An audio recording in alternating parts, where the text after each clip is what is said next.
الحمد للہ وکفا والصلاة والسلام علی عبادہ الذین اصطفیٰ خصوصاً علی افضلہم وخاتم النبیین محمد الامین وعلی آلہ وصحبہ اجمعین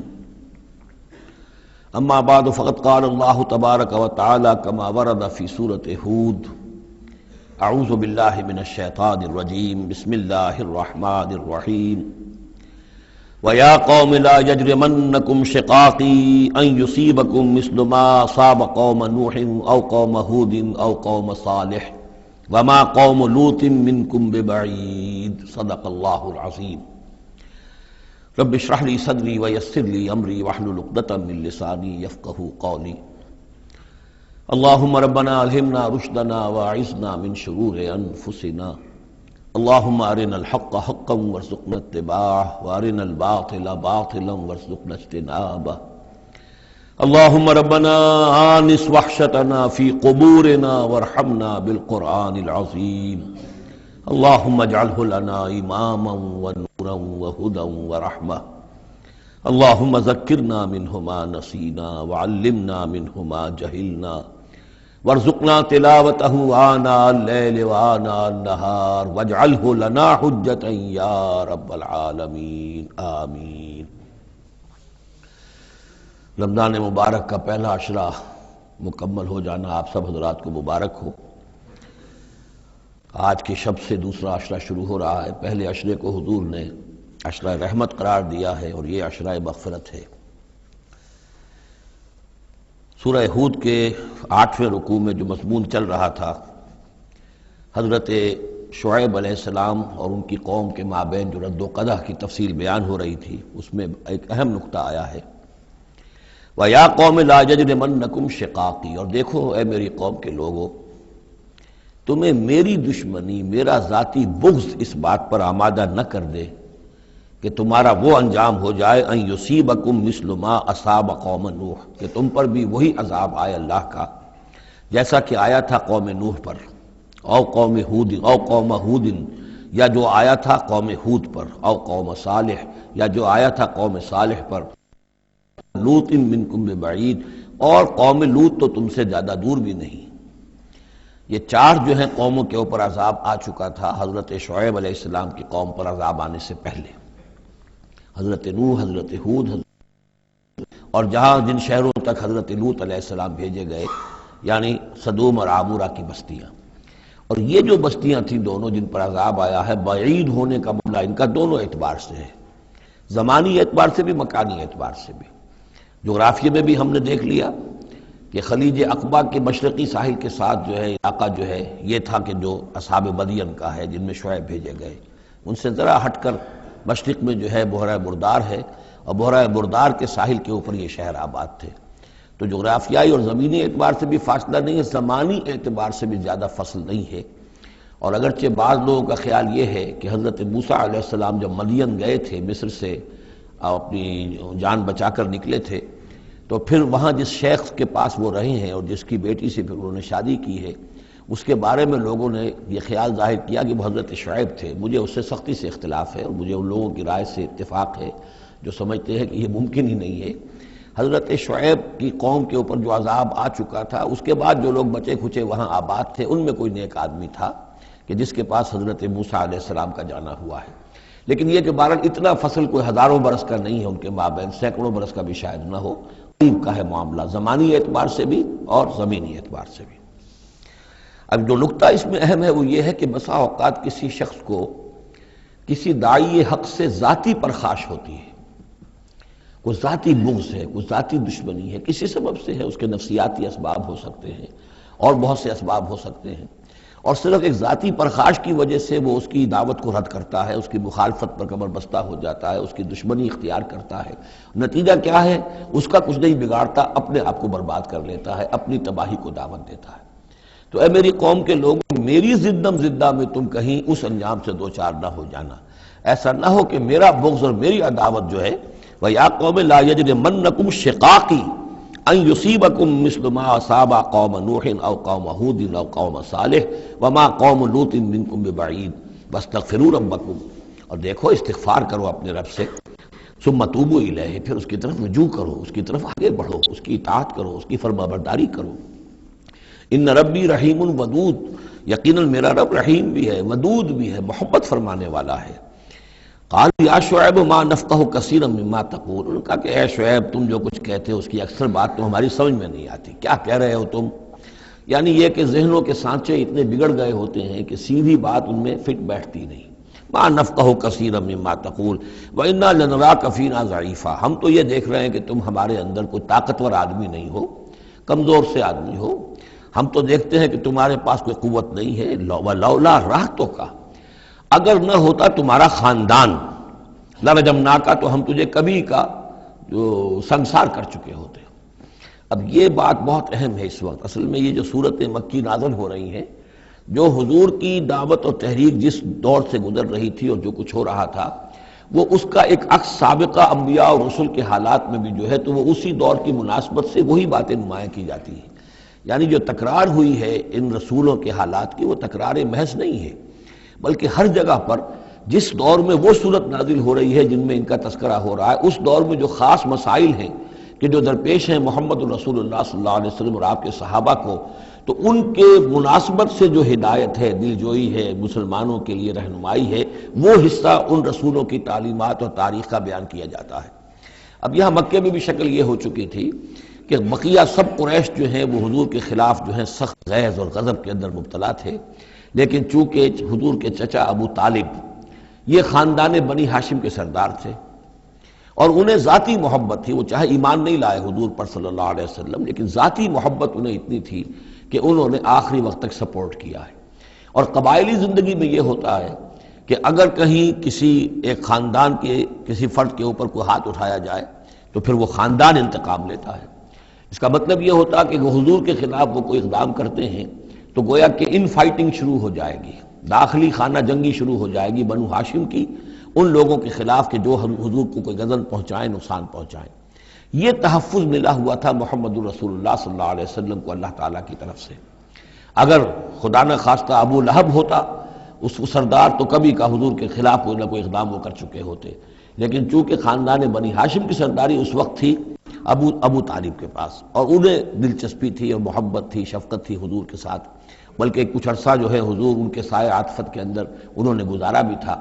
اس وجہ سے تو یہ نقشہ دکھایا جا رہا ہے کہ آج قریش کے مقابلے میں جس طریقے سے کہ بنو ہاشم کی سپورٹ اور حفاظت جو ہے وہ حضور کے لیے اللہ تعالیٰ نے اسے قلعہ بنا دیا ہے، یہی معاملہ اس وقت تھا کہ حضرت شعیب کا بھی خاندان ان کا پشت بنا تھا۔ وَلَوْلَا رَحْتُكَ، اگر تمہارا خاندان تمہارا پشت بنا نہ ہوتا اور تمہارا ساتھ نہ دے رہا ہوتا، لَرَجَمْنَاكَ، ہم کبھی کہ تمہیں سنسار کر چکے ہوتے۔ وَمَا أَنْتَ عَلَيْنَا بِعَزِيزٍ، اور ذاتی طور پر تم ہم پر کوئی بھاری نہیں ہو، تو تمہاری کوئی حیثیت نہیں ہے۔ قَالَ يَا قَوْمِ رَحْتِي أَعَزُّ عَلَيْكُم مِّنَ اللَّهِ، انہوں نے کہا اے میری قوم کے لوگوں، کیا میرا یہ خاندان تم پر زیادہ بھاری ہے اللہ سے؟ میرا پشت بنا تو حقیقتاً اللہ ہے، تم اللہ سے نہیں ڈرتے، میرے خاندان سے ڈرتے ہو۔ رحتی اعز علیکم من اللہ واتخذتموہم وراءکم ظہریا، اللہ کو تو تم نے اپنی پیٹھوں کے پیچھے پھینکا ہوا ہے، بھلایا ہوا ہے۔ یہ بھی بہت ہی اہم نفسیاتی نکتہ ہے۔ ہوتا یہ ہے کہ ہم دنیا میں ایسے مگن رہتے ہیں کہ اللہ کو ماننے کا عقیدہ تو ہے، لیکن اللہ مستحضر نہیں رہتا، یاد نہیں رہتا۔ یہ ہمارا پورا دنیا کا کاروبار چل رہا ہے، کاز اینڈ ایفیکٹ، علل ہیں، اسباب ہیں، ان کے نتائج نکل جاتے ہیں۔ تو جو کاز اینڈ ایفیکٹ کا جو سلسلہ چل رہا ہے، ہم اس میں اتنے گم ہوتے ہیں کہ مسبب الاسباب جو ہے وہ نگاہوں کے سامنے رہتا ہی نہیں۔ یا یہ کہ ہم اپنے کاموں میں اتنے مشغول ہیں، اپنے کام و دہن کی لذت جو ہے وہی ہمیں جو ہے کوئی فرصت نہیں لینے دیتی، یا یہ کہ بنیادی ضروریات جو ہے وہی ہمیں جو ہے اب کوئی فارغ نہیں ہونے دیتی، لہذا ہم گم ہو جاتے ہیں۔ کافر کی یہ پہچان کہ آفاق میں گم ہے، اور مومن کی یہ پہچان کہ گم اس میں ہے آفاق۔ لیکن یہ کافر کا معاملہ کیا ہوتا ہے؟ اللہ کو مانتے تو وہ بھی تھے، مانتے تھے مشرکین مکہ بھی، مانتے تو سب تھے اللہ کو، لیکن یہ کہ اللہ کو تو انہوں نے اوجھل کیا ہوا تھا، آنکھ اوجھل پہاڑ اوجھل۔ تم اللہ سے نہیں ڈرتے، میرے خاندان سے ڈرتے ہو۔ وَاتَّخَذْتُمُوهُ وَرَاءَكُمْ ظِهْرِيًّا، اللہ کو تو تم نے اپنی پیٹھوں کے پیچھے پھینکا ہوا ہے، یعنی اسے تو نسیہ منسیہ کیا ہوا ہے، اس کی طرف تمہارا ذہن ہی نہیں ہے۔ ان ربی بما تعملون محیط، جبکہ میرا رب جو کچھ کہ تم کر رہے ہو اس کا احاطہ کیے ہوئے، تمہارا گھیراؤ کیے ہوئے اللہ، تم اس کی گرفت سے نکل کر نہیں جا سکتے ہو۔ یا قوم اعملوا علی مکانتکم انی عامل،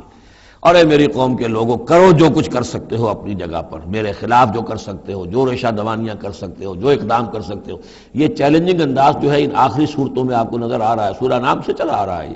اس لیے کہ وہ کشاکش جو تھی حق و باطل کی وہ اس انتہا کو پہنچ چکی تھی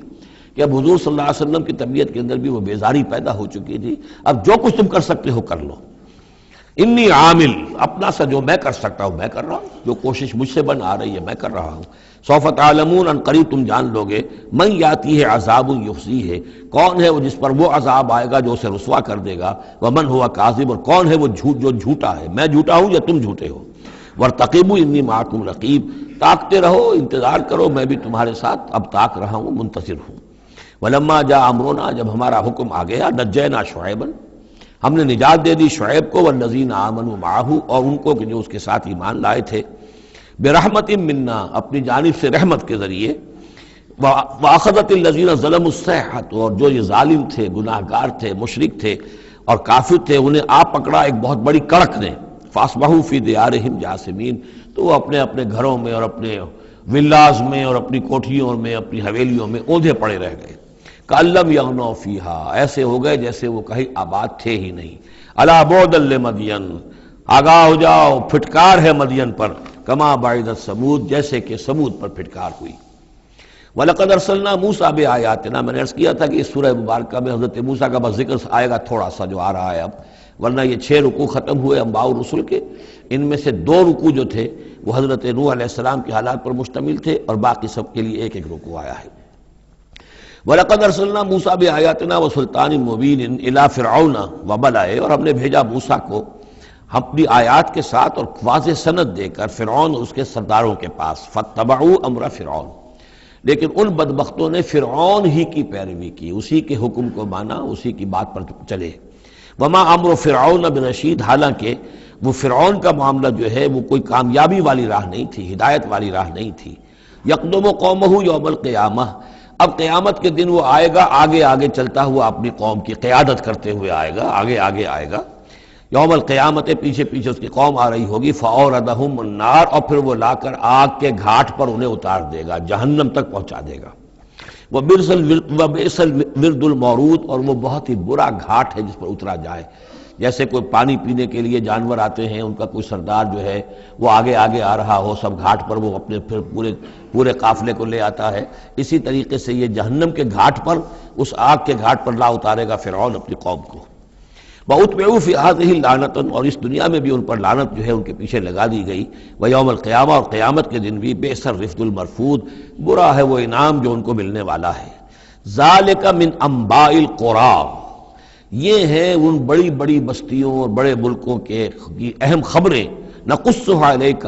جو کہ ہم آپ کو سنا رہے ہیں، بیان کر رہے ہیں آپ پر۔ منہا قائم و حسید، ان میں سے ایسی بھی ہیں جو ابھی قائم ہیں، موجود ہیں، اور ایسی بھی ہیں کہ جو بالکل ختم ہو گئی، معدوم ہو گئی۔ حسید کا لفظ اصل میں آتا ہے کھیتی کے لیے، جبکہ فصل کاٹ دی جائے، فصل کٹ گئی ہو تو جو منظر نظر آتا ہے وہاں پر جو ویرانی ہوتی ہے۔ تو بعض مقامات تو ایسے ہیں جہاں یہ قومیں آباد تھیں تو اب ان کا نام و نشان تک نہیں رہا، جیسے کہ قوم عاد کہاں تھی، اب ان کا نام و نشان نہیں، اگرچہ ابھی حال ہی میں سیٹلائٹ کے ذریعے سے ان کا جو شہر ہے اور شداد کی جو جنت تھی اس کے آثار مل گئے ہیں، لیکن یہ کہ وہ زیر زمین ہے، سطح زمین کے اوپر ان کا کوئی نام و نشان نہیں۔ لیکن یہ کہ جیسے سمود کے مسکن جو ہے وہ بھی موجود ہیں، منہا قائم و حسید۔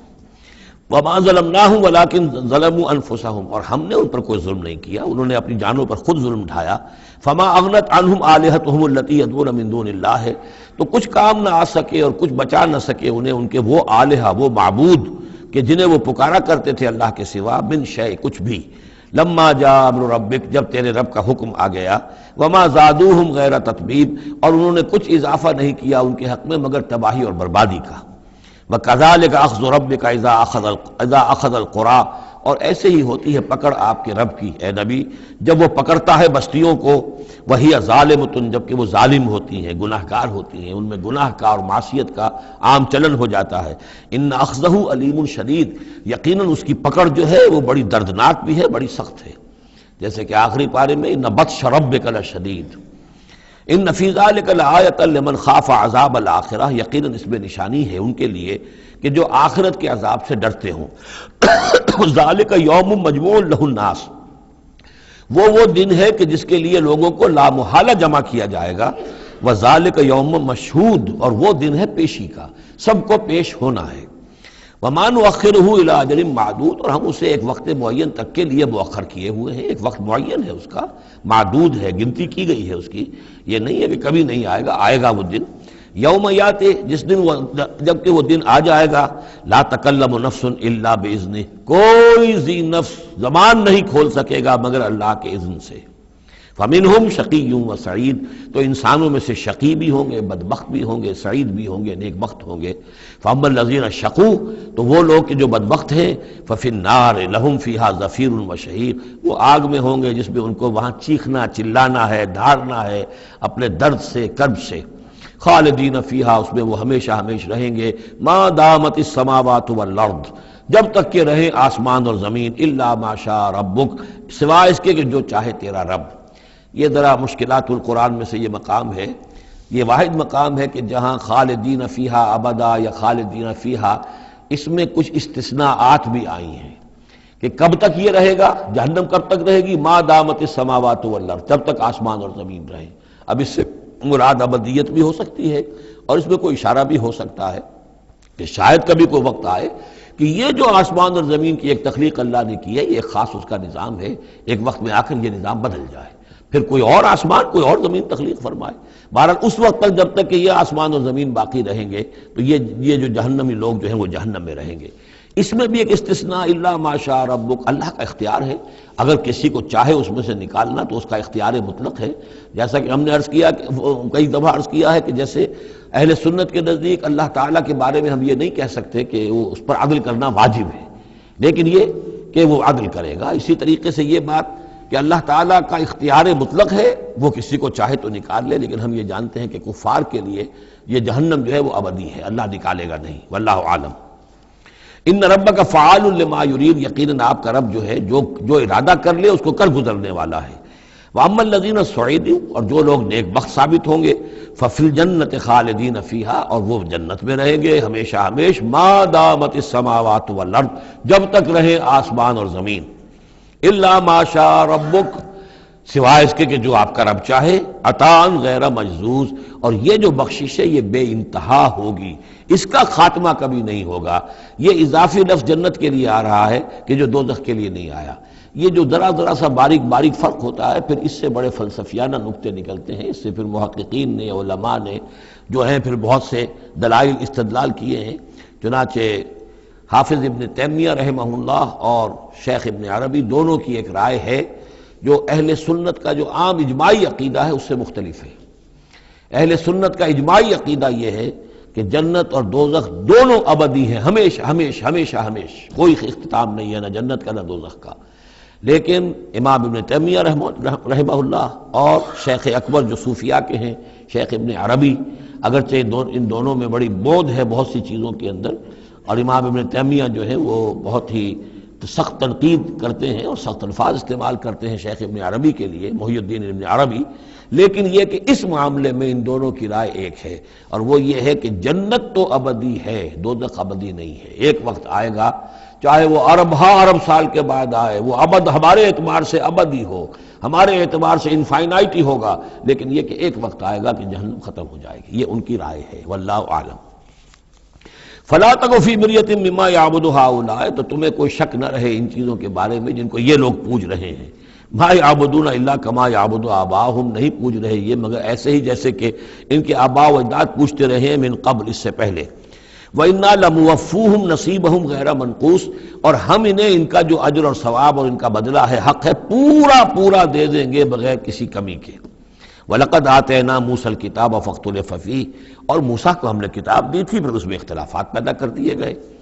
وَلَوْلَا كَلِمَةٌ سَبَقَتْ مِنْ رَبِّكَ لَقُضِيَ بَيْنَهُمْ، اور اگر نہ ہوتی ایک بات تیرے رب کی پہلے ہی سے طے، یعنی ایک مدت اور جو ہے اللہ کی طرف سے معین ہے، تو ان کے مابین فیصلہ کر دیا جاتا۔ وَإِنَّهُمْ لَفِي شَكٍّ مِّنْهُ مُرِيبٍ، اور اب تو حقیقت میں یہ لوگ جو ہیں وہ تورات اس کتاب کے بارے میں کچھ شکوک و شبہات میں مبتلا ہو گئے۔ یہ بات جو ہے سورہ شورى میں کھل کر آئے گی کہ رسولوں کو جو کتابیں دی جاتی ہیں ان کے وارث بنتی ہے پھر ان کی امت، اور جب یہ اس امت کے اندر جب زوال آتا ہے، اضمحلال آتا ہے، بے عملی آتی ہے، تو اس بے عملی کے نتیجے میں پھر ایک نتیجہ یہ نکلتا ہے کہ پھر کتاب کے بارے میں بھی یقین پورا ان کے اندر نہیں رہتا کہ یہ واقعتاً اللہ کی کتاب ہے، بلکہ اس کے بارے میں بھی ان کے اندر شکوک و شبہات پیدا ہو جاتے ہیں۔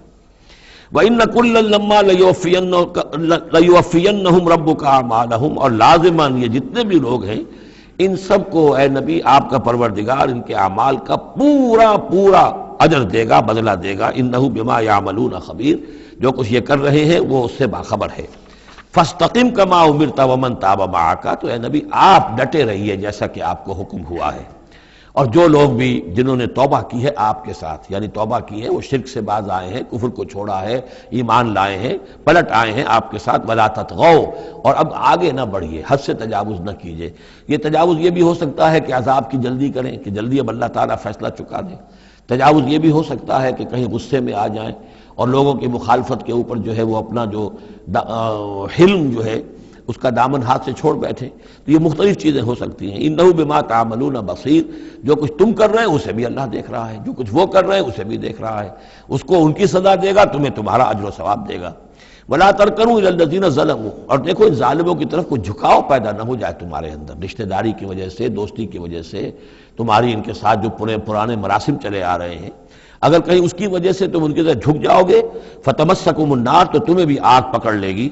وَمَا لَكُم مِّن دُونِ اللَّهِ مِنْ أَوْلِيَاءَ، اور پھر تمہیں اللہ سے بچانے والے کوئی حمایتی نہیں ہوں گے، ثُمَّ لَا تُنصَرُونَ، پھر تمہاری مدد نہیں کی جائے گی۔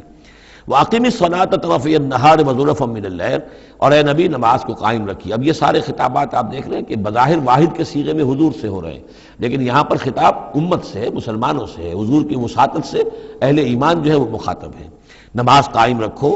دن کے دونوں طرف، فجر ہے ادھر، مغرب ہے یا عصر ہے، یہ نہار کا دو طرف جو ہے وہ تو فجر اور عصر شمار ہوں گے، وَزُلَفًا مِّنَ اللَّيْلِ، اور کچھ ٹکڑے رات کے، اب مغرب عشاء کو بھی ہم شمار کر سکتے ہیں رات میں، تو اس طریقے سے یہ مختلف شروع میں جیسے اوقات آئے ہیں تو ان میں ابھی پوری طریقے سے 5 نمازوں کا نظام نہیں تھا، وہ تو سن 11 نبوی میں جبکہ یہ معراج ہوئی ہے اس وقت پھر 5 نمازوں کا نظام آیا ہے، ورنہ پورے مکی دور کے 10 برس بلکہ 10.5 برس تک وہ نمازوں کا نظام ایسا ہی تھا کہ کبھی صبح شام کی بات کہہ دی ہے، صبح شام کرو، اور یا یہ کہ سورہ بنی اسرائیل میں بھی ایک بات آ جائے گی وہ وہاں پڑھیں گے۔ وَأَقِمِ الصَّلَاةَ طَرَفَيَ النَّهَارِ وَزُلَفًا مِّنَ اللَّيْلِ إِنَّ الْحَسَنَاتِ يُذْهِبْنَ السَّيِّئَاتِ، یقیناً نیکیاں بدیوں کو دور کر دیتی ہیں۔ ذَلِكَ ذِكْرَىٰ لِلذَّاكِرِينَ، اور یہ یاد دہانی ہے یاد رکھنے والوں کے لیے۔ وَاصْبِرْ فَإِنَّ اللَّهَ لَا يُضِيعُ أَجْرَ الْمُحْسِنِينَ، اور صبر کیجئے، اور اللہ تعالیٰ محسنین کا، نیکی کرنے والوں کے صبر کو ضائع نہیں کرتا۔ فَلَوْلَا كَانَ مِنَ الْقُرُونِ مِن قَبْلِكُمْ أُولُو بَقِيَّةٍ، تو کیوں نہ ایسا ہوا کہ ہوتے ان قوموں میں جو تم سے پہلے تھیں ایسے اولو بقیہ ہوتے، ایسے حق کے علمبردار ہوتے، ینہون عن الفساد فی الارض، کہ جو لوگوں کو اپنی قوموں کو روکتے رہتے زمین میں فساد مچانے سے، الا قلیلا ممن انجینا منہم، سوائے اس کے کہ کچھ کم ہوئے، بہت تھوڑے لوگ ہوئے جن میں سے کہ ہم نے بچا لیا۔ یعنی جو لوگ بھی نہیں منکر کرتے رہے، روکتے رہے، بدی سے روکتے رہے، کفر سے روکتے رہے، شرک سے روکتے رہے، ان کے بارے میں بار بار یہ بات آ رہی ہے کہ اللہ تعالیٰ ان کو بچا لیتا ہے۔ وَاتَّبَعَ الَّذِينَ ظَلَمُوا مَا أُتْرِفُوا فِيهِ، اور وہ لوگ کہ جنہوں نے گناہ کی روش اختیار کی، وہ تو انہوں نے پیروی کی اپنی اسی چیزوں کی جس میں کہ ان کو ساز و سامان دیا گیا تھا، عیش جو ان کو دے دیا گیا تھا، کانوا مجرمین وکانوا مجرمین، اور یقیناً وہ مجرم تھے۔ وما کان ربک لیہلک القری بظلم، اور آپ کا رب بستیوں کو ظلم کے ساتھ ہلاک کرنے والا نہیں ہے کہ بغیر ان کی یعنی خرابی کے اعمال کے، بغیر ان کے جرائم کے ان کو ایسے ہی ہلاک کر دیتا۔ وما کان ربک لیہلک القری بظلم واہلھا مصلحون، جبکہ اس میں بسنے والے لوگ جو ہیں وہ مصلح ہوں، اچھے کردار کے لوگ ہوں، اصلاح کرنے والے ہوں، صالح ہوں۔ وَلَوْ شَاءَ رَبُّكَ لَجَعَلَ النَّاسَ أُمَّةً وَاحِدَةً، اور اگر اللہ چاہتا، آپ کا رب چاہتا تو تمام نوع انسانی کو ایک ہی امت بنا دیتا۔ وَلَا يَزَالُونَ مُخْتَلِفِينَ، لیکن نہیں، یہ اختلاف کرتے ہی رہیں گے، انسانوں میں اختلاف ہمیشہ باقی رہے گا، صرف فرق یہ ہے کہ اختلاف کو ایک حد تک رکھا جائے، تفرقہ نہ ہو جائے۔ اختلاف ہے، ایک رائے میری، ایک رائے آپ کی ہے، ٹھیک ہے، آپ کی رائے، آپ کے پاس یہ دلائل ہیں، آپ کا دل اس پر ٹھک گیا ہے، آپ اس پر عمل کیجئے۔ میرے پاس یہ دلیل ہے، میرا دل اس پر ٹھکتا ہے، میں اس حدیث کو زیادہ قوی سمجھتا ہوں، آپ نے اس کو زیادہ جو ہے مضبوط سمجھا ہے، کوئی حرج نہیں۔ میں بھی قرآن و سنت سے استدلال کر رہا ہوں، آپ بھی قرآن و سنت سے استدلال کر رہے ہیں، امام ابو حنیفہ نے بھی کیا ہے تو وہیں سے استدلال کیا ہے، امام شافعی نے بھی کیا، تو اختلاف ہے۔ تفرقہ نہ ہو کہ تم اور من دیگرم تو دیگری، میں اور ہوں تم اور ہو، یہ تفرقہ جو ہے وہ کفر ہے۔ لیکن اختلاف لا یزالون مختلفین، وہ تو یہ ہے کہ گلہائے رنگا رنگ سے ہے رونق چمن، اے ذوق جہاں کو ہے زیب اختلاف سے۔ اختلاف جو ہے مونوٹنی اگر دنیا میں ہو تو طبیعت انسان کی اکتا جائے، یہاں تو یہ کہ رنگا رنگی ہو، تنوع ہو، تو اس سے ہی انسان جو یہاں کی جو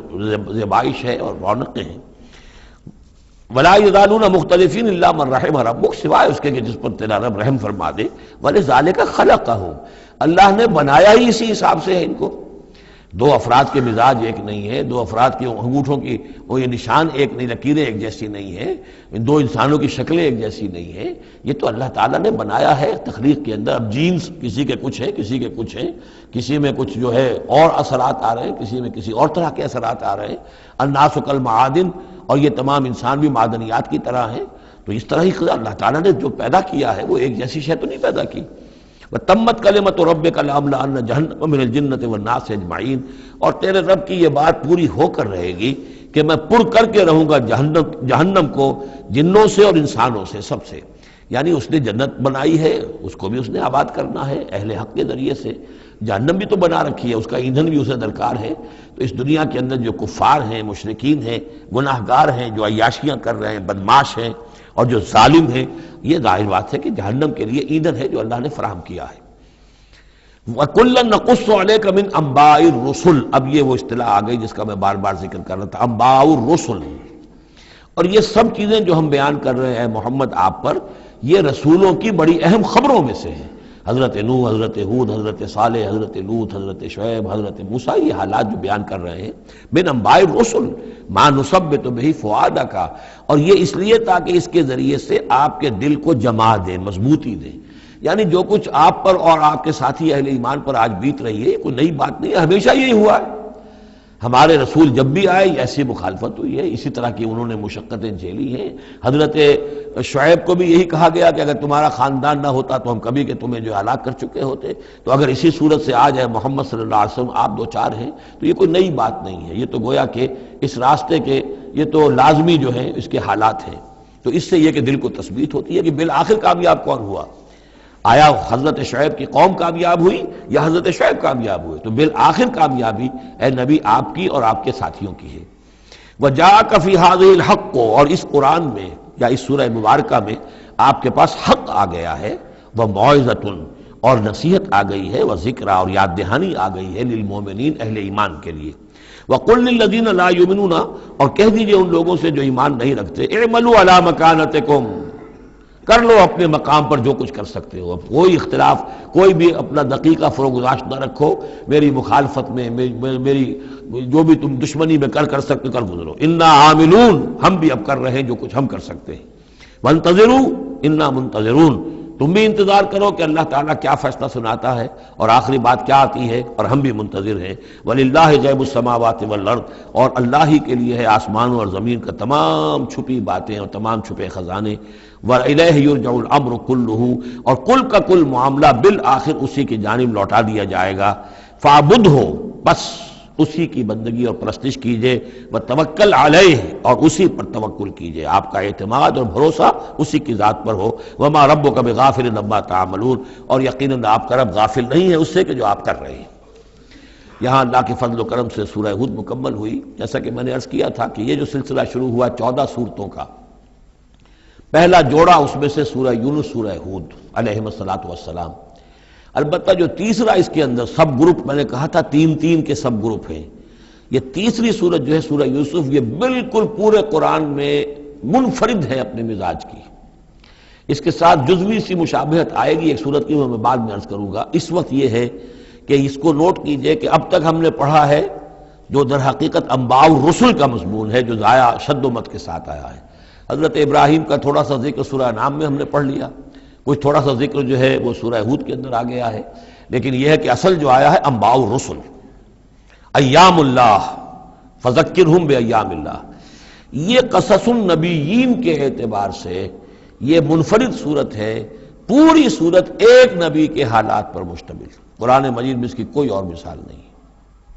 پھر یہ کہ اس میں وہ رنگ ہے ہی نہیں کہ حضرت یوسف علیہ السلام نے یہ دعویٰ کیا ہو کہ میں رسول ہوں، مجھے مانو، میری اطاعت کرو، اور وہاں کی جو قوم تھی اور بادشاہ جو تھا اس سے کوئی تعاون نہ کیا ہو، کچھ نہیں، وہ انداز ہی نہیں مانو گے تو عذاب آئے گا، کچھ نہیں۔ تو نبی میں اور رسول میں جو فرق ہوتا ہے وہ بھی آپ کنٹراسٹ اچھی طرح سمجھ لیجئے۔ حضرت یوسف نبی تھے، رسول نہیں تھے۔ رسول بنا کر جسے بھیج دیا جاتا تھا وہ تو پہلے کہتا تھا مجھے مانو، میری اطاعت کرو، ان اعبدوا اللہ واطیعون، اللہ کی بندگی کرو، میری اطاعت کرو، اللہ اللہ اور خیر صلی اللہ، اس کے بعد اگلی بات ہوگی۔ لیکن نبی کا معاملہ یہ نہیں ہوتا۔ نبی جیسے کہ مصلح ہوتے ہیں، نیک لوگ ہوتے ہیں، اولیاء اللہ ہوتے ہیں، خاص اللہ تعالیٰ کے برگزیدہ بندے ہوتے ہیں۔ اب ظاہر بات ہے کہ ایسے بھی ہوتے ہیں جیسے ہماری اس امت کے اندر حضور کے بعد کتنے ہیں اولیاء اللہ پیدا ہوئے ہیں، اونچی شخصیت ہے، کیونکہ وحی کا دروازہ بند ہو چکا ہے، نبی ان میں سے کوئی نہیں ہے۔ لیکن انبیاء بنی اسرائیل جو ہیں وہ گویا کہ اولیاء اللہ ہی تھے زیادہ تر، لیکن ان پر وحی بھی آتی تھی، وہ تسلسل جو ہے وحی کا چل رہا تھا۔ لیکن رسول وہی تھے کہ جنہیں تعین کے ساتھ کسی قوم کی طرف بھیج دیا جائے۔ حضرت یوسف کے جو یہ واقعات یہاں آ رہے ہیں اس تفصیل کے ساتھ، اور پوری صورت نازل ہوئی ہے، اس کا ایک سبب ہے۔ میں نے آپ سے عرض کیا تھا کہ یہ جو آخری دور تھا مکی، آپ کے قیام مکہ کے دور کا، زمانے کا، تو اس میں یہ کہ چیزیں پہنچ چکی تھی مدینے میں بھی خبریں، اور مدینے میں اہل کتاب کے یہود کے کان کھڑے ہو گئے تھے۔ اب انہیں تو امید تھی، منتظر تھے، نبوت تو آخری ظاہر ہونے والی ہے، لیکن سمجھتے تھے ہم میں سے ہوگا۔ یہاں بات بالکل جو ہے وہ تلپٹ ہو رہی ہے،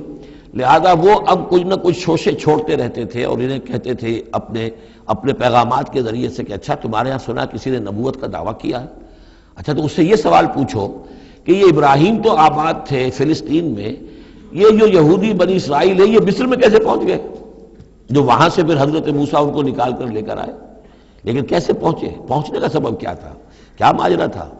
یہ اب تاریخ کا ایک سوال تھا جو انہوں نے کر دیا۔ اس کے جواب میں اللہ تعالیٰ نے یہ صورت نازل فرما دی، اور اس قدر خوبصورت انداز میں نازل کی ہے۔ اور میں آپ کو ایک اور بات بھی بتا دوں کہ میرا قرآن مجید کے ساتھ جو معنوی تعارف ہوا ہے پہلی مرتبہ صحیح معنی میں، وہ اسی سورہ یوسف کے حوالے سے ہے، اور سورہ یوسف کی تفہیم القرآن مولانا مودودی کی۔ 1947 میں میں میٹرک کا امتحان دے چکا تھا، ہمارا رزلٹ بھی آ چکا تھا، لیکن یہ کہ اس کے بعد وہ فسادات کیا قتل عام شروع ہوا مسلمانوں کا مشرقی پنجاب میں۔ میں حصار میں تھا، تو حصار اس شہر کا نام تھا، لیکن ہم اس میں محصور بھی ہو گئے۔ تقریباً 1.5 مہینہ ہم نے مورچے بنا لیے اور اپنی حفاظت کرتے رہے۔ اس دوران میں ظاہر بات ہے کرنے کا کوئی اور کام تھا نہیں، وہ تو جو بھی مورچوں پر جن کی ڈیوٹی ہے وہ مورچوں پر کھڑے ہیں، باقی کوئی کام نہیں۔ تو میں اور میرے بڑے بھائی اس زمانے میں پھر ایک مسجد کے اندر بیٹھ کر، چونکہ انہوں نے بھی، وہ مجھ سے تو ویسے 6 سال بڑے ہیں، انہوں نے بھی جب میٹرک کیا تھا تو عربی پڑھی تھی،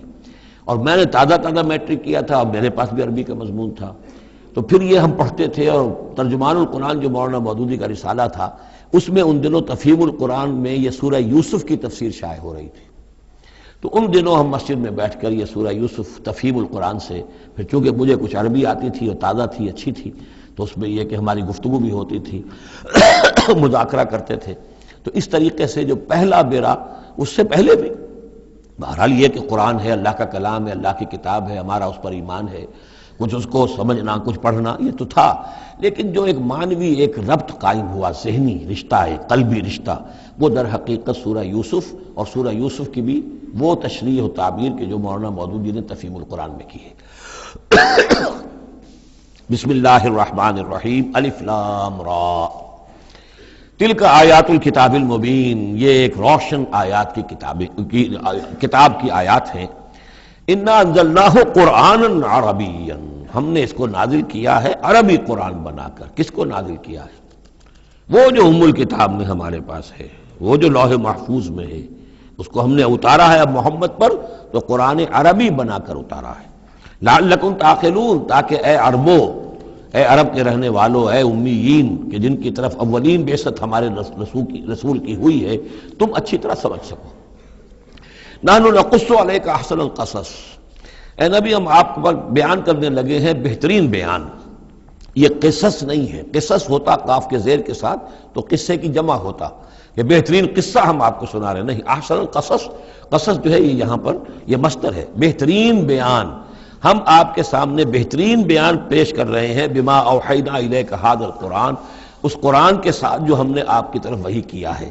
وَإِن كُنتَ مِن قَبْلِهِ لَمِنَ الْغَافِلِينَ، اور یقیناً آپ اس سے پہلے، اس قرآن میں اس قصے کے آنے سے پہلے، قرآن میں اس بیان کی آمد سے پہلے، وحی سے پہلے آپ یقیناً بالکل ناواقف تھے، غافل تھے، آپ کو کچھ معلوم نہیں تھا کہ یہ حضرت یوسف کیسے وہاں پہنچے اور بنی اسرائیل کیسے پہنچ گئے۔ اس قال یوسف لأبیہ، حضرت یعقوب علیہ السلام کی ایک تو بڑی بیوی تھی، ان سے 10 بیٹے تھے، بڑے تھے، جوان تھے، پھر ایک چھوٹی بیوی تھی، ان سے یہ 2 بیٹے تھے، یوسف بڑے ان میں سے اور بنیامین چھوٹے، 12 بیٹے تھے ان کے یہ۔ اس قال یوسف لأبیہ، یاد کرو جب کہ کہا تھا یوسف نے اپنے والد سے، حضرت یعقوب سے، یا ابت، ابا جان، انی رأیت 11 کوکبا، میں نے دیکھا ہے 11 ستارے، والشمس والقمر، اور سورج اور چاند، رأیتہم لی ساجدین، کہ وہ مجھے سجدہ کر رہے ہیں، میرے سامنے جو ہے سجدے میں ہیں۔ قال یا بنی لا تقصص رؤیاک علی اخوتک، حضرت یعقوب علیہ السلام نے اس بات کو سمجھ لیا کہ یہ 11 بھائی اور یہ میں ماں باپ، ہمارا کوئی خاص معاملہ ہونے والا اس بیٹے کے ساتھ، اور اللہ تعالیٰ اس بیٹے کی کوئی خاص فضیلت ظاہر کرنے والا ہے،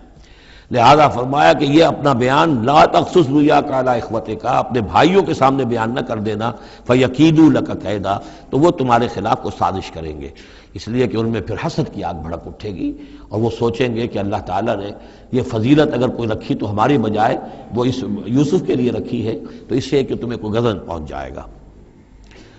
ان شیطان للانسان عدو مبین، یقیناً شیطان تو انسان کا کھلا دشمن ہے ہی۔ وَكَذَلِكَ يَجْتَبِيكَ رَبُّكَ وَيُعَلِّمُكَ مِن تَأْوِيلِ الْأَحَادِيثِ، اور اسی طریقے سے تمہارا رب جو ہے تمہیں پسند کر لے گا، چن لے گا، یعنی نبوت کے لیے اب معلوم ہوتا ہے کہ میرے بیٹوں میں سے اللہ نے تمہیں چن لیا ہے، یہ معلوم ہوتا ہے۔ كَذَلِكَ يَجْتَبِيكَ رَبُّكَ، اسی طرح اللہ چن لے گا، برگزیدہ کرے گا تجھے، وَيُعَلِّمُكَ مِن تَأْوِيلِ الْأَحَادِيثِ، اور تمہیں سکھائے گا تعویل الاحادیث۔ اس کے 2 معنی ہیں، ایک تو یہ کہ خواب کی تعبیر کرنا، اور یہ کسی بھی بات کی تہ تک پہنچ جانا، کنہ تک پہنچ جانا۔ تو عام اگر لیں گے تو کسی بھی بات، معاملہ فہمی جسے ہم کہتے ہیں، جز رسی، کسی چیز کے جو ہے اجزاء تک انسان پہنچ جائے، نگاہ دور تک چلی جائے، وہ بھی، اور یہ کہ اس کو تعویل الاحادیث جو ہے یہ خاص طور پر خوابوں کے لیے بھی ہے۔ وَيُتِمُّ نِعْمَتَهُ عَلَيْكَ، اور اتمام فرمائے گا اپنی نعمت کا تجھ پر،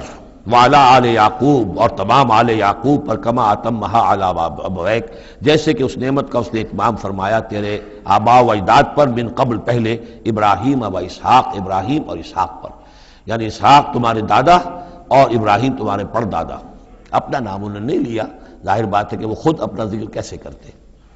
ان ربک علیم حکیم، یقیناً تیرا رب جو ہے وہ علیم ہے اور حکیم ہے۔ لقد کان فی یوسف و اخوتہ آیات للسائلین، یقیناً حضرت یوسف اور ان کے بھائیوں کا جو واقعہ ہوا، جو ماجرا ہوا، اس میں تو نشانیاں ہیں ان پوچھنے والوں کے لیے، یعنی جنہوں نے یہ سوال پوچھوایا ہے اور جو پوچھ رہے ہیں ان سب کے لیے نشانیاں ہیں۔ اگر اسی قصے کو حقیقت بینی کے ساتھ جو ہے، حقیقت کی نگاہ کے ساتھ اسے دیکھیں اور طلب ہدایت کے لیے اس قصے پر غور کریں جو قرآن اب پیش کر رہا ہے، تو یہ کہ ان کے لیے تو بہت سی چیزیں جو ہے نکھر کر سامنے آ جائیں گی، حقائق واضح ہو جائیں گے۔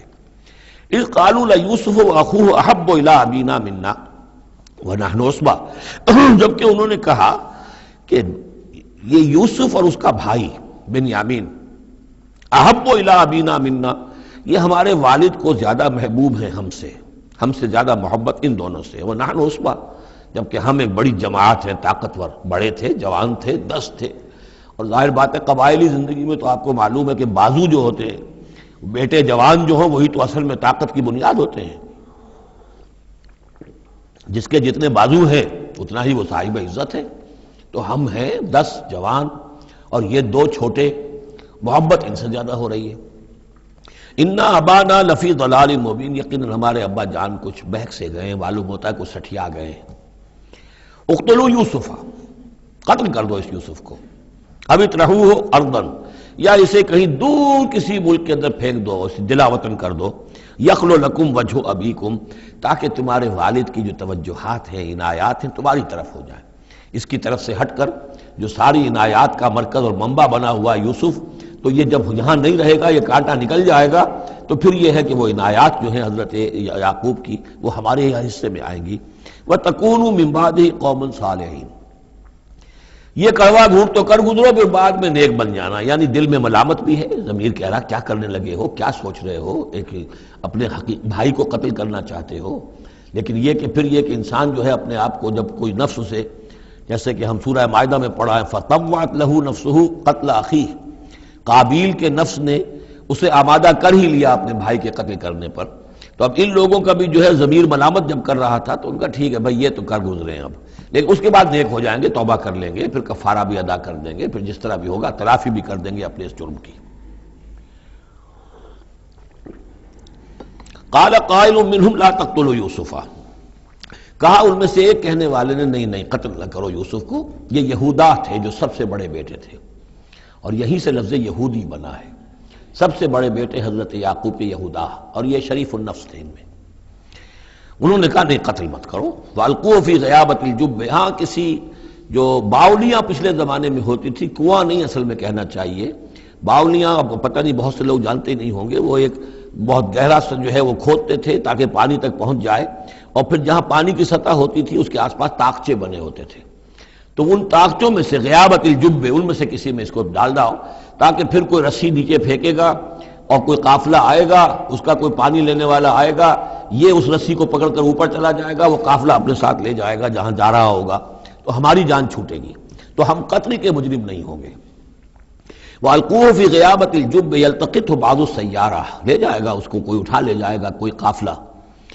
ان کنتم فاعلین، اگر تم کرنے ہی والے ہو، یعنی اگر تم تل گئے ہو، اب ظاہر بات ہے کہ باقی 9 بھائی اگر تلے ہوئے تھے تو بڑے بھائی کی کچھ بس نہیں گئی، اس نے کہا اچھا کم سے کم یہ کرو قتل تو نہ کرو، اس کو کسی کنویں کی کسی باولی کے طاقچے کے اندر رکھاؤ۔ قالوا یا ابانا ما لک لا تمنا علی یوسف وانا لہ لناصحون، اب انہوں نے کہا کہ ابا جان کیا وجہ ہے کہ آپ ہم پر بھروسہ نہیں کرتے یوسف کے معاملے میں، کبھی ہم پر اعتماد نہیں کرتے، ہمارے پاس اکیلا نہیں چھوڑتے، اسے کیا مسئلہ ہے؟ وَإِنَّا لَهُ لَنَاصِحُونَ، ہم تو اس کے بڑے خیر خواہ ہیں۔ أَرْسِلْهُ مَعَنَا غَدًا، کل ذرا ہمارے ساتھ بھیجیے، ہم جا رہے ہیں شکار کے لیے جا رہے ہیں، تو غدن بھیج دیجئے، یرتا یلعب، وہ بھی چرے چگے گا، کھائے پیے گا، درختوں کے اوپر چڑھے گا، کھیلے گا، کودے گا، اور کوئی پھل ول کھائے گا، یرتا جیسے چرنا چگنا، وَيَلْعَبْ، اور کھیلے گا، وَإِنَّا لَهُ لَحَافِظُونَ، ہم اس کی حفاظت کرنے والے ہیں۔ قَالَ إِنِّي لَيَحْزُنُنِي، حضرت یعقوب نے فرمایا مجھے اس کا بڑا اندیشہ ہے، تشویش ہے، ان تذهبوا به، کہ تم اسے لے جاؤ، وَأَخَافُ أَن يَأْكُلَهُ الذِّئْبُ، اور مجھے اندیشہ یہ ہے کہ کہیں اس سے بھیڑیا نہ کھا جائے، وَأَنتُمْ عَنْهُ غَافِلُونَ، اور تم اس سے غافل ہو، کہیں تم تو اپنے دندوں میں لگ جاؤ، منہمک ہو جاؤ، وہ کہیں اکیلا رہ جائے، کوئی بھیڑیا آ کر اسے کھا جائے۔ قَالُوا لَئِن أَكَلَهُ الذِّئْبُ وَنَحْنُ عُصْبَةٌ إِنَّا إِذًا لَخَاسِرُونَ، ابا جان کیا بات کر رہے ہیں، اگر انہیں اسے بھیڑیا کھا جائے جبکہ ہم ایک جوان گروہ ہیں، ہم 10 آدمی ہیں، ہماری پوری ٹیم ہے، جماعت ہے، تو پھر تو ہم تو بڑے نکمے لوگ ہوئے، بڑے خسارے والے لوگ ہوئے۔ فَلَمَّا ذَهَبُوا بِهِ وَأَجْمَعُوا، اور جب پھر وہ اس کو لے گئے اور پھر اب وہ متفق ہو گئے، اجمعو کے بعد علا کا صلہ جو ہے یہاں پر محذوف ہے، علا ان یجعلوہ فی غیابۃ الجب، انہوں نے اپنی یہ بات اب پوری جمع کر لی، اپنا پوری رائے ایک کر کے، ایک آ کر کے، اور وہ یہ کہ اب اسے غیابۃ الجب کے اندر رکھنے چلے۔ وَأَوْحَيْنَا إِلَيْهِ، ہم نے اس وقت وحی کی یوسف کو، لَتُنَبِّئَنَّهُمْ، اب اس کو ہم الہام کہیں گے، ابھی ظاہر بات ہے کہ وہ نبوت کی عمر نہیں ہے۔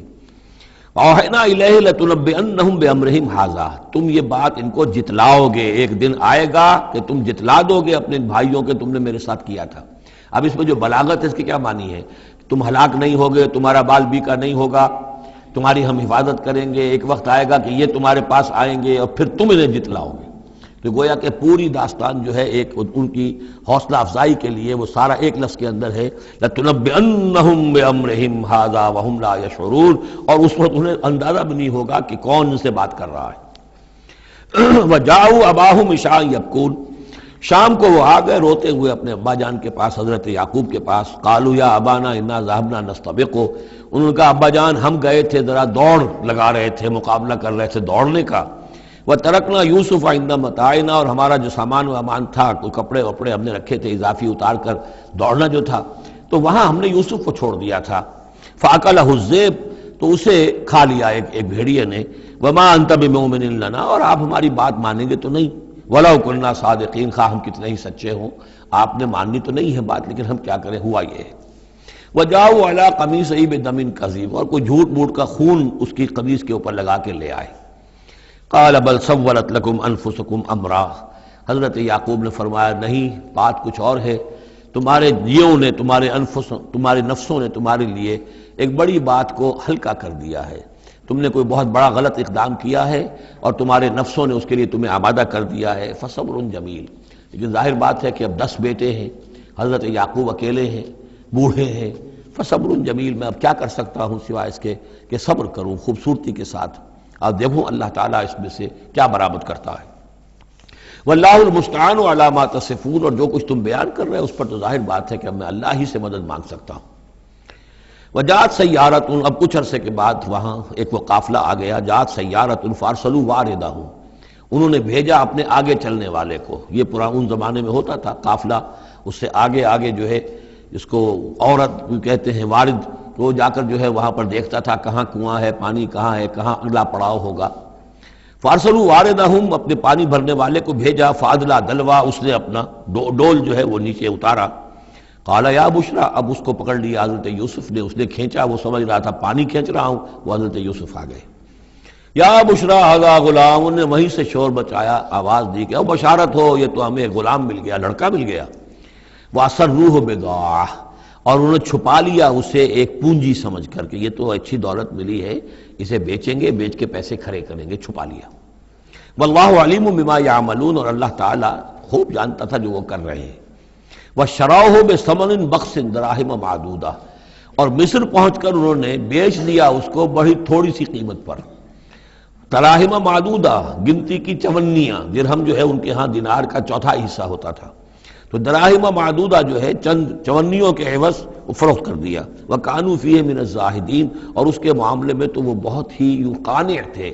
یعنی چونکہ اگر تو کسی کی انویسٹمنٹ ہوئی ہو، 1000-2000 کا خریدا ہو، تب تو آدمی اس کی قیمت اپنی انویسٹمنٹ بھی نکالے اس میں سے اور پھر منافع بھی لینا چاہے، یہ تو مفت کا مال تھا۔ دوسرے یہ اندیشہ ہر وقت دھڑکا لگا ہوا تھا کہ کہیں جو ہے اس کے وارث نہ آ جائیں، تو جلد از جلد بیچ کر جو بھی ملے پیسے کھڑے کرو۔ وقال الذی اشتراہ من مصر، اور جس شخص نے خریدا انہیں مصر سے، مصر میں یہ تو عزیز مصر تھا، یعنی کوئی بہت بڑا افسر، بادشاہ نہیں،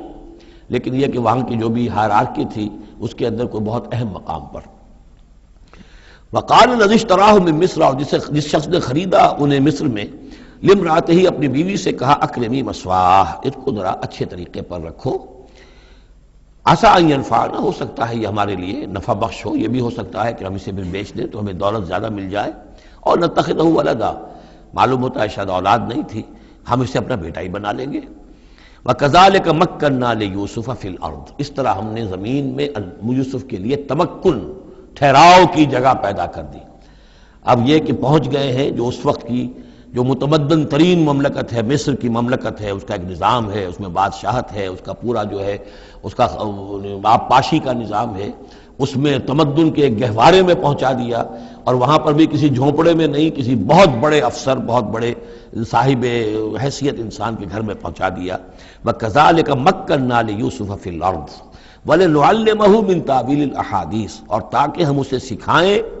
باتوں کی تہ تک پہنچنا۔ یعنی ظاہر بات ہے کہ اگر وہ کوئی بہت بڑا عہدے دار تھا، بہت بڑا افسر تھا، تو وہاں پر لوگ آتے رہتے ہوں گے، گفتگویں ہوتی ہوں گی، امور مملکت پر بحثیں ہوتی ہوں گی۔ اب یہ وہاں پر ایک خادم کی حیثیت سے ہیں، وہ باتیں ساری سن رہے ہیں، تو گویا کہ اس میں ان کے لیے تربیت کا سامان اللہ نے کر دیا کہ کہاں کسی اگر دیہاتی میں رہتے یا کہیں صحرا میں رہتے، کہاں یہ تمدن کے ایک گڑھ میں اور ایک ایسی جگہ پر جہاں پر بیٹھ کر سارے مشورے ہوتے ہوں، گفتگویں ہوتی ہوں اور دوسرے ملکوں کی خبریں آتی ہوں، اس سے ان کے علم کے اندر معلومات میں بھی اضافہ ہوا، اور یہ کہ حالات و واقعات کا تجزیہ کرنا، اس سے استنتاج کرنا، نتیجہ نکالنا، اللہ نے یہ چیز انہیں سکھا دی۔ واللہ غالب علی امرہ، اللہ تعالیٰ تو اپنے معاملے پر، اپنے حکم پر، اپنے فیصلے پر غالب ہے، ولکن اکثر الناس لا یعلمون، لیکن اکثر لوگ جانتے نہیں۔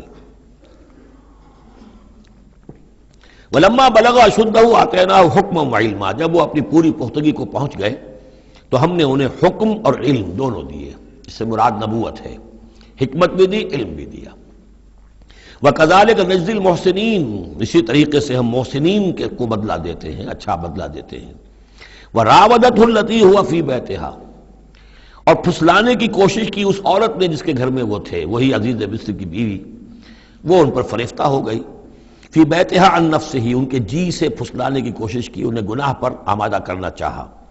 یہاں تک کہ وغلقت الابواب، ایک موقع پر اس نے دروازے بند کر دیے، وقالت حیت لک، اور بولی کہ جلدی کرو۔ قال معاذ اللہ، حضرت یوسف نے فرمایا اللہ کی پناہ طلب کرتا ہوں، انہ ربی احسن مثوایا، یہاں ربی دونوں طرف جا سکتا ہے، ایک تو اللہ کی طرف بھی، دوسرے یہ کہ میرا آقا، یہ لفظ جو ہے آقا کے لیے، بادشاہ کے لیے بھی اس صورت میں بار بار آیا ہے کہ میں خیانت کروں اپنے آقا کی، اس نے میرے ساتھ بہترین سلوک کیا ہے، اچھی طرح رکھا ہے، میں یہ بھی نہیں کر سکتا، اور یہ بھی ہو سکتا ہے اللہ نے سارا بندوبست کیا ہے، اللہ ہی نے تو سارا مکننا لیوسف، تو دونوں طرف یہ لفظ جا سکتا ہے۔ معاذ اللہ انہ ربی احسن مثوایا انہ لا یفلح الظالمون، گناہ گار اور ظالم لوگ جو ہیں فلاح نہیں پایا کرتے۔ وَلَقَدْ هَمَّتْ بِهِ وَهَمَّ بِهَا، اور وہ تو ان کی طرف لپکی، یا یوں سمجھیے کہ اس نے تو ارادہ کیا اس کا، وَهَمَّ بِهَا لَوْلَا أَن رَأَىٰ بُرْهَانَ رَبِّهِ، اور وہ بھی کرتا اگر نہ دیکھ لیتا اپنے رب کی ایک دلیل۔ یعنی یہ کہ یوسف جوان بھی تھے، یوسف جو ہے پھر بہرحال انسان تھے، طبع بشری کی بنیاد پر ان کے اندر بھی وہ ایک داعیہ پیدا ہو سکتا تھا،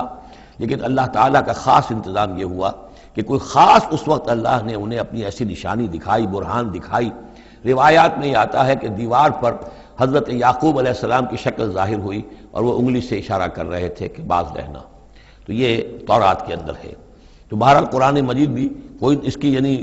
نفی نہیں ہے اس میں، بلکہ ہو سکتا ہے رَأَىٰ بُرْهَانَ رَبِّهِ، تو یہ اللہ کی طرف سے یہ بات دکھا دی گئی ہو، یہ کوئی انہونی بات نہیں۔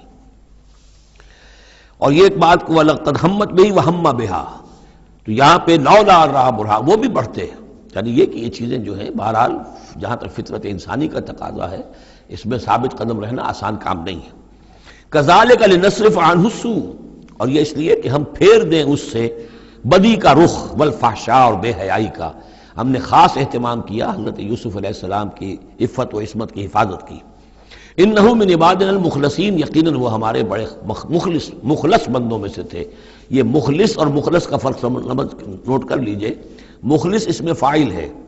خلوص کرنے والا، اور مخلص وہ جس کو خالص کر لیا گیا ہو۔ اللہ کے مخلص بندے وہ ہیں جن کو اللہ نے اپنے لیے خالص کر لیا، تو یہ اللہ کے خاص بندے، چہیتے بندے مخلص ہیں جنہیں اللہ نے اپنے لیے خالص کر لیا ہے۔ واستبق الباب، وہ دونوں دوڑے دروازے کی طرف، یعنی حضرت یوسف علیہ السلام نے اس کی نیت بری دیکھی اور دیکھا کہ وہ تلی ہوئی ہے، اس کے اوپر شیطان کا بھوت سوار ہے، تو وہ دروازے کی طرف لپکے کہ میں بھاگ جاؤں، پیچھے وہ دوڑی۔ قالت وقدت قمیصہ من دبر، اور دوڑ میں اس میں یہ ہوا کہ اس نے جو پیچھے سے پکڑنے کی کوشش کی حضرت یوسف کو، تو ان کا کرتا جو ہے اس کے ہاتھ میں آ گیا اور وہ پھٹ گیا۔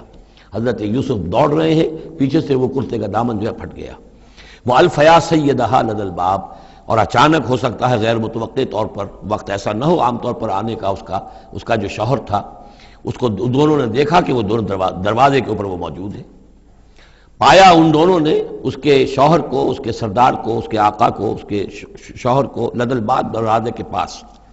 قالت ما جزاء من اراد باهلك سوءا، اب دیکھیے یہ ہے وہ کہ جو عورت کے جو تلتر جس کو کہتے ہیں مشہور، فوراً جو اس نے پیترا بدلا ہے، اس نے کہا اپنے شوہر سے مخاطب ہو کر بڑا سوچو کیا سزا ہونی چاہیے اس شخص کی جو تمہاری بیوی کے ساتھ بدکاری کا ارادہ کرے، یعنی یہ کہ یہ جو یوسف ہے یہ مجھ پر گویا کہ مجرمانہ حملہ کرنا چاہتا تھا اور میں نے اپنے آپ کو بچایا ہے۔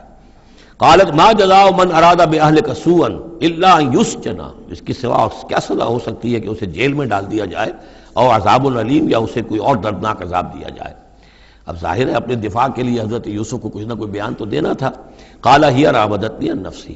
انہوں نے صاف بیان کر دیا کہ خود اس نے مجھے گناہ پر آمادہ کرنا چاہا تھا اور پھسلانا چاہا تھا مجھے میرے جی سے۔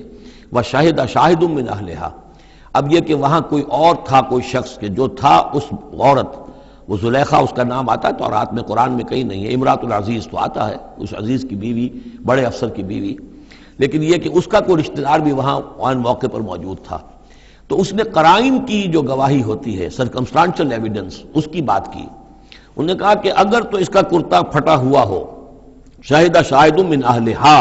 اس عورت کے عزیزوں رشتہ داروں میں سے گواہی دینے والے نے ایک نے گواہی دی، اگر اس کا کرتا پھٹا ہوتا سامنے سے، فصدقت، تو وہ سچی ہوتی، وہو من الکاذبین، اور یہ جھوٹا ہوتا۔ یعنی اگر کوئی مرد حملہ کر رہا ہے اور عورت اپنا تحفظ کر رہی ہے اور اس میں جو ہے کہیں کرتا پھٹتا ہے مرد کا، تو وہ سامنے کا حصہ پھٹے گا۔ وَإِنْ كَانَ قَمِيصُهُ قُدَّ مِنْ دُبُرٍ، اور اگر اس کی قمیص ہے پھٹی ہوئی پیچھے سے، فَكَذَبَتْ، تو وہ جھوٹی ہے، وَهُوَ مِنَ الصَّادِقِينَ، اور وہ سچا ہے۔ اب یہ بھی آپ دیجئے کریڈٹ دیجئے بہرحال کہ اس کی عورت کے رشتہ داروں میں سے کسی نے اتنی عادلانہ بات کی ہے، اتنی حکیمانہ بات بھی کی ہے، عادلانہ بھی کی ہے اور حق کی بات کی ہے، تو معلوم ہوتا ہے کہ اس معاشرے کے اندر بھی جہاں بہت سی خرابیاں بھی تھیں، آگے آ جائیں گی وہ خرابیوں کا بھی ذکر ہے، لیکن یہ کہ بہرحال کچھ نہ کچھ اچھائیاں بھی تھیں۔ فلما رأى قميصه قد من دبر، جب اس نے دیکھا کہ قمیص تو پھٹی ہوئی ہے پیچھے سے، قال انه من کیدکن، تو اس نے کہا اس عزیز مصر نے اپنی بیوی سے کہ یہ تمہاری ہی چالوں میں سے ہے، فریب میں سے ہے، ان کیدکن عظیم، تم عورتوں کی چالیں جو ہیں اور تمہاری عورتوں کے جو فریب ہیں وہ بہت بڑے ہیں۔ یوسف اعرض عن ھذا، اب اس نے کہا یوسف ٹھیک ہے اس سے درگزر کرو، عن ھذا، اعرض عن ھذا واستغفری لذنبک، اور دیکھو تم اپنی بیوی سے مخاطب کو کہا تم اپنے گناہ کا استغفار کرو، توبہ کرو، انک کنت من الخاطئین، یقیناً تو ہی تھی خطا کار۔ وقالت نسوۃ فی المدینہ، اور کہا عورتوں نے شہر کے اندر، امرأۃ العزیز ہے، یہ ہے وہ عزیز کی بیوی، تراود فتاح عن نفسہ، وہ اپنے غلام کو پھسلا رہی ہے اور اس کو چاہتی ہے اسے گناہ پر آمادہ کرنا، قد شغفہا حبا، وہ اس کی محبت میں گرفتار ہو گئی ہے۔ انا لنراھا فی ضلال مبین، ہم دیکھتے ہیں وہ تو بڑی بھٹک گئی ہے اپنے غلام کے ساتھ یہ معاملہ، اور یہ تو بہت ہی گھٹیا بات ہے۔ فلما سمعت بمکرہن، جب اس نے امرأۃ العزیز نے سنی یہ باتیں میرے خلاف، اب یہ چرچے ہو رہے ہیں، تو اس نے چاہا کہ ان سب کا جو چونکہ اوپر کی سوسائٹی تھے وہ سارے کے سارے جو ہیں سوراخ تو سبھی کے ہاں تھے، گندگیاں ہر ایک کے ہاں تھی، لیکن یہ موقع مل گیا عورتوں کو کہنے کا، اسے معلوم تھا خود ان کے اپنے کردار کیسے کچھ ہیں، لیکن اس نے چاہا کہ اس کا بھانڈا جو ہے چوراہے کے اندر ان کے کردار کا بھی پھوڑ دیا جائے۔ ارسلت الیہن، تو ان سب کو بلوایا ایک دعوت میں، وآتت لہن متکئا، اور اہتمام کیا ایک مجلس کا، ایک ڈنر کا، اور اس میں یہ کہ سب جو متکئا جو سہارا لے کر بیٹھے ہوئے ہیں، وآتت کل واحدۃ منہن، اور ہر عورت کو اس نے ایک چھری اس کے سامنے رکھی، سکینن، ایک چھری،